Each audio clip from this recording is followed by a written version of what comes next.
Salam pemirsa, kita awali ulasan berita hari ini dengan kabar yang menyesakkan dada dari jantung Kecamatan Cepu, Kabupaten Blora.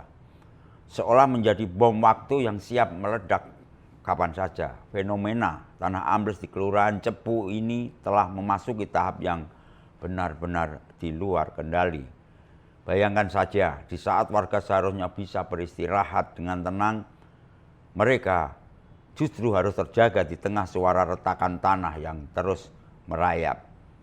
Dan seakan siap menelan apapun yang ada di atasnya. Kondisi ini kian memprihatinkan karena pergerakan tanah dilaporkan masih terus aktif terjadi hingga saat ini.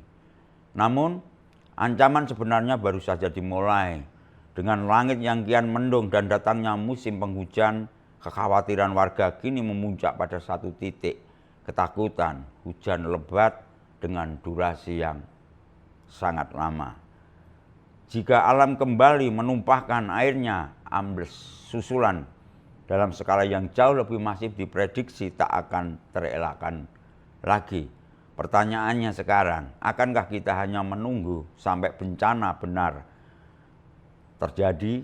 Inilah ulasan selengkapnya mengenai ancaman di bawah kaki warga di Kelurahan Cepu.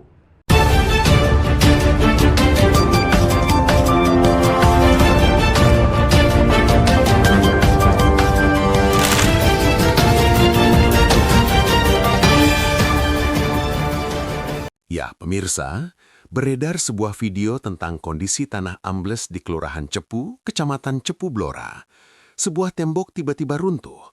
Hal itu menggambarkan bahwa tanah ambles di lokasi tersebut masih bergerak dan mengancam pemukiman warga.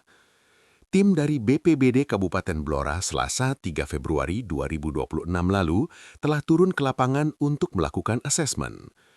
Menurut Agung Trianto, salah satu tim dari BPBD yang melakukan asesmen langsung di lapangan Selasa 3 Februari 2026, tercatat sedikitnya ada 16 rumah warga yang terancam.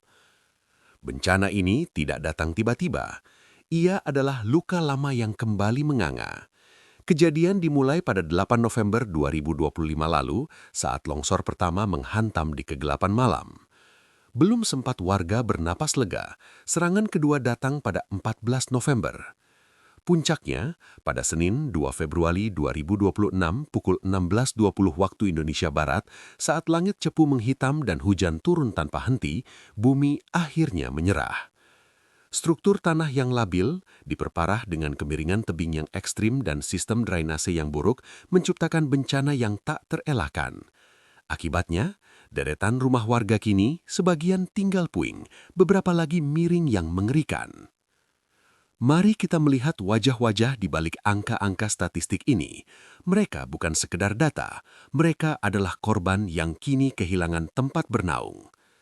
Sulasmi, seorang janda lansia yang kini hanya bisa terpaku melihat rumah utamanya hancur ditelan longsor. Kini ia mengungsi di rumah saudara, menunggu uluran tangan melalui pengajuan RTLH. Risman, rumah utamanya hancur tak bersisa, memaksa keluarganya kini harus bertahan hidup di Rusunawa. Yulita, rumahnya tidak hanya rusak, tapi ambruk total dalam hitungan detik. Rusunawa kini menjadi satu-satunya tempat berlindung. Supatmi, dinding rumahnya miring sebelum akhirnya ambruk. Beliau kini hanya bisa berharap pada bantuan relokasi sambil mengungsi di Rusunawa. Nimas Luciana, rumah utama longsor hingga tak bisa ditempati lagi. Perjuangannya kini berlanjut di pengungsian Rusunawa. Sukarni, bagian belakang rumahnya hilang terbawa longsor, menyisakan bangunan utama yang miring dan sangat berbahaya. Menghadapi kenyataan pahit, rumah tengah dan belakangnya ambles, sementara bagian depannya ambruk seketika. Mengungsi ke rumah saudara setelah rumah tengah dan belakangnya hancur, sementara bagian depan dipenuhi retakan maut. Sarmi Jati hanya bisa meratapi dinding samping rumahnya yang ambrol terseret longsoran tanah. Denny, bagian belakang dan tengah rumahnya hilang tertutup tanah. Kini, beliau menghuni Rusunawa bersama keluarga kecilnya. Juni, dinding rumahnya kini miring secara ekstrim. Bagian samping ambrol membuat rumahnya kini masuk kategori rusak sedang yang sangat berisiko. Darji harus kehilangan area bagian belakang rumahnya yang habis tergerus longsor. Sugiharto, rumahnya kini dipenuhi retakan besar dan dalam kondisi miring, menunggu waktu jika tidak segera ditangani. Keluarga Mamik atau Diki, pondasi rumah yang seharusnya kokoh, kini ambrol dan membuat bangunan samping ambruk ke dasar tebing. Ibu Suwarsih, bagian belakang rumahnya ambrol menyisakan lubang besar dan dinding-dinding yang retak seribu. Bahkan, ketakutan kini merambat ke rumah Ibu Ngatini. Meski belum ambruk, lantai rumahnya kini mulai retak-retak. Beliau kini hidup dalam bayang-bayang menjadi korban ke-16. Tim TRC BPBD Blora telah melakukan langkah cepat dengan asesmen dan koordinasi lintas sektor. Namun, solusi yang dibutuhkan bukan sekedar bantuan sesaat. Relokasi mandiri dan perobohan bangunan yang membahayakan menjadi harga mati untuk menghindari jatuhnya korban jiwa. Kini, di tengah dinginnya lantai rusunawa dan rumah saudara, para korban menanti kebutuhan dasar, mulai dari sembako, hygiene kit, hingga matras. Namun lebih dari itu, mereka menanti kepastian. Akankah mereka bisa kembali memiliki rumah yang aman, ataukah mereka harus selamanya dihantui oleh bumi yang terus bergerak di bawah kaki mereka? Sekedar kilas balik. Pemirsa, senyum getir tampak jelas di wajah puluhan warga RT 04 RW 08 Ngelajo, Kelurahan Cepu, Kecamatan Cepu.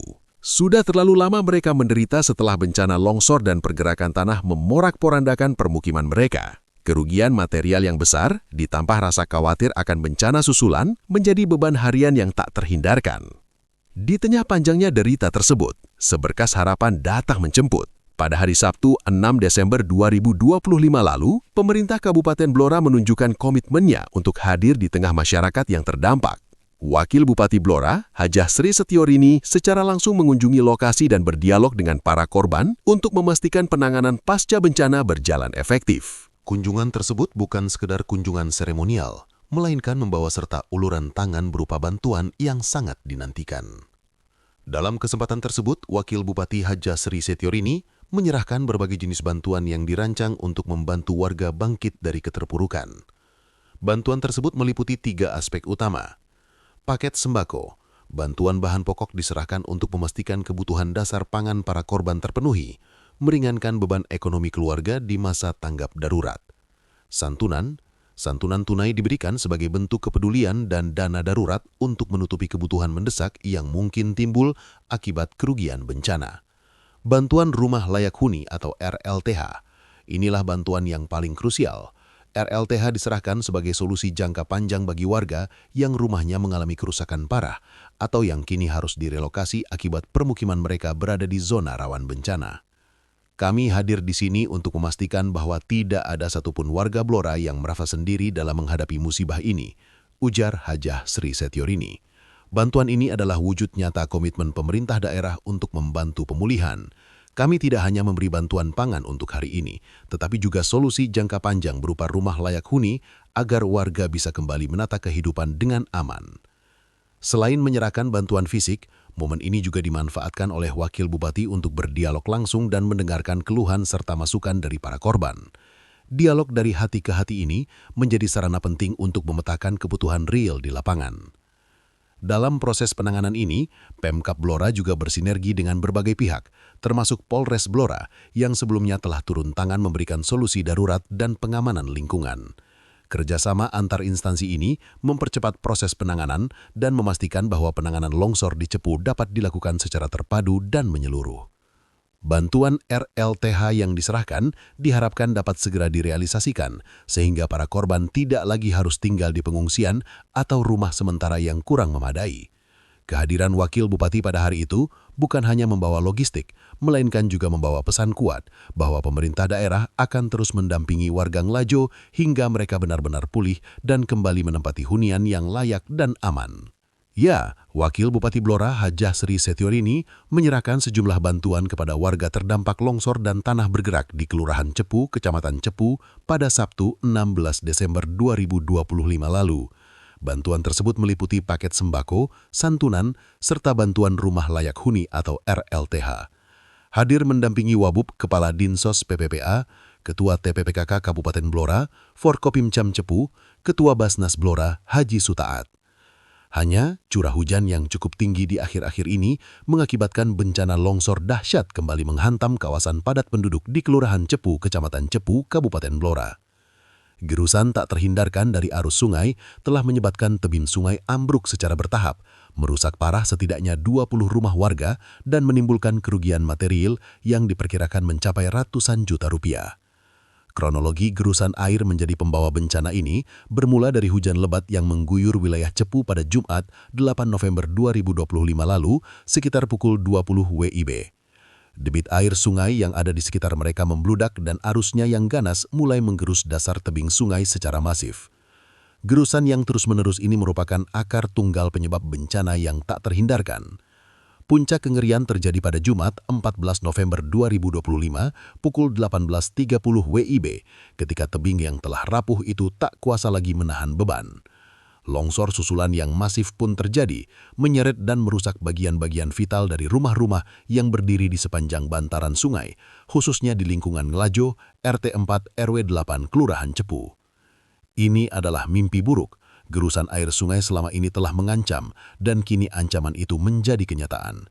Puluhan keluarga kini harus menanggung dampak kerugian yang sangat besar, ujar salah satu anggota tim penanggulangan bencana di lokasi. Salah satu anggota tim Unit Reaksi Cepat BPBD Blora, Agung Tri, ketika dikonfirmasi, menjelaskan kejadian longsor itu awalnya terjadi pada tanggal 8 November 2025 sekitar pukul 20 WIB. Hanya saja terjadi longsor lanjutan pada tanggal 14 November 2025 pukul 18.30 WIB. Sementara itu, Senin siang 17 November 2025 lalu, Kapolres Blora, AKBP Wawan Andi Susanto bersama jajaran dan instansi terkait meninjau langsung lokasi bencana di bantaran sungai lingkungan Ngelajo, Kelurahan Cepu. Data Polsek Cepu mencatat 6 rumah mengalami rusak berat dan nyaris ambruk, 9 rumah rusak sedang, sementara 1 rumah lainnya rusak ringan. Kondisi tanah di lokasi hingga kini masih labil dan berpotensi mengalami pergerakan susulan. Dalam kunjungannya, waktu itu, Kapolres Wawan Andi Susanto juga menyerahkan bantuan sembako kepada warga terdampak sebagai bentuk kepedulian awal Polri. Ia menegaskan bahwa keselamatan warga harus menjadi prioritas utama. Kami menghimbau kepada warga yang terdampak bencana tanah bergeser agar mau kami lakukan relokasi ke Rusun Tambak Romo demi keamanan dan keselamatan warga, karena situasi saat ini masih rawan terjadinya bencana susulan, tandasnya. Untuk mendukung proses evakuasi, Polsek Cepu sempat mendirikan 1 tenda posko bencana di halaman gereja GKJ Ngelajo. Tenda ini difungsikan sebagai tempat penampungan sementara, terutama pada malam hari. Aparat kepolisian bersama BPBD terus berjaga dan memantau kondisi lapangan. Kapolsek Cepu, AKP Edi Santosa, menyampaikan bahwa gotong royong warga dan penanganan awal sudah dilakukan. Namun ia kembali mengingatkan masyarakat agar tidak memaksakan tinggal di rumah yang berpotensi roboh. Sejumlah warga rentan, termasuk lansia dan yang sedang sakit, telah dievakuasi ke rumah keluarga terdekat. Waktu itu, tim reaksi cepat, TRC Badan Penanggulangan Bencana Daerah BPBD Blora, segera bergerak cepat menindaklanjuti laporan dari Kecamatan Cepu. Hasil asesmen dan pendataan menunjukkan skala kerusakan yang sangat serius. Data kerusakan per 17 November 2025, rusak berat 6 unit 175 juta rupiah, rusak sedang 9 unit dengan kerugian 105 juta rupiah, dan rusak ringan 1 unit 2 juta rupiah. Total 16 unit dengan total kerugian 282 juta rupiah. 6 rumah yang diklasifikasikan rusak berat, di mana 4 diantaranya milik Sugeng Tikno, Sulasmi, Risman, Yulita, Supatmi, dan Lucy mengalami kerusakan parah hingga nyaris ambruk dan tidak bisa ditempati. Salah satunya, rumah milik Sulasmi, seorang janda lansia, kini terancam kehilangan tempat tinggal akibat bencana alam yang menghancurkan ini. Agung Tri membenarkan, tanah terus bergerak dan ancaman longsor susulan. Kondisi di lokasi saat ini masih jauh dari kata aman. Data terkini menunjukkan bahwa tanah terus bergerak longsor ke bawah, menimbulkan kekhawatiran besar di kalangan tim penanggulangan bencana. BPBD Blora mengeluarkan peringatan darurat. Jika terjadi hujan lebat dengan durasi yang lama, resiko longsor susulan yang jauh lebih besar akan mengancam keselamatan warga di sekitar lokasi bencana. Kepala Bidang Sumber Daya Air atau SDA, Dinas PUPR Blora, surat ketika dikonfirmasi Senin 17 November 2025 membenarkan kejadian yang ada di Cepu itu. Dikemukakan, pihaknya berkoordinasi dengan berbagai pihak untuk melakukan penanganan sementara. Masih kami koordinasikan dengan BBWS Solo, semoga bisa tertangani tahun ini. Jelasnya, ketika dikonfirmasi Rabu 4 Februari 2026. Pemirsa, apa yang dilakukan Wakil Bupati Blora Haja Sri Setiorini atau yang akrab dipanggil Buderini dan rombongan saat meninjau langsung ke lokasi longsor Sabtu 6 Desember 2025 lalu? Berikut penjelasannya. Buderini yang didampingi Kepala Dinsos PPPA, Ketua TPPKK Kabupaten Blora, Forkopimcam Cepu, Ketua Basnas Blora Haji Sutaat menyerahkan sejumlah bantuan kepada warga terdampak longsor dan tanah bergerak di Kelurahan Cepu, Kecamatan Cepu. Bantuan tersebut meliputi paket sembako, santunan, serta bantuan rumah layak huni atau RLTH. Pada kesempatan itu, 3 warga lingkungan Tuk Buntung RT 04 RW 05 menerima bantuan rumah layak huni senilai masing-masing 20 juta rupiah. 3 penerima tersebut yakni Margono, Susilo, dan Sugeng Tikno. Selain itu, Basnas Kabupaten Blora juga menyalurkan santunan untuk 20 warga terdampak masing-masing sebesar 1 juta rupiah. Sementara Pemkab juga menyerahkan bantuan sembako untuk membantu kebutuhan harian para korban. Kami mewakili pemerintah Kabupaten Blora hadir di Cepu untuk bertemu langsung dengan panjenengan dan meninjau lokasi longsor, ungkap Wakil Bupati Blora. Ia juga menyampaikan rasa duka mendalam atas musibah yang menimpa warga. Pihaknya juga berharap adanya bantuan tersebut dapat sedikit meringankan beban mereka. Kami bersama Ketua Basnas dan Ketua TPPKK Kabupaten Blora menyampaikan rasa ikut berduka. Semoga panjenengan tabah menghadapi cobaan dari Allah Subhanahu wa Ta'ala. Bantuan ini adalah bentuk empati kami untuk sedikit meringankan beban panjenengan, tambah Buderini. Pada kesempatan tersebut, Wakil Bupati Blora meninjau posko darurat di wilayah RT 04, sekaligus menyerahkan bantuan sembako dan santunan kepada warga terdampak bencana. Di lokasi tersebut, Wabub tak hanya meninjau kondisi lapangan, tetapi juga berdialog langsung dengan warga terdampak. Ia mendengarkan satu persatu masukan dan harapan dari Ketua RT 04 Sugianto bersama para korban bencana, mulai dari penanganan dampak longsor saat ini hingga solusi jangka panjang yang dibutuhkan ke depan. Menindaklanjuti hal itu, Wabub telah mencatat apa yang menjadi masukan dan harapan mereka.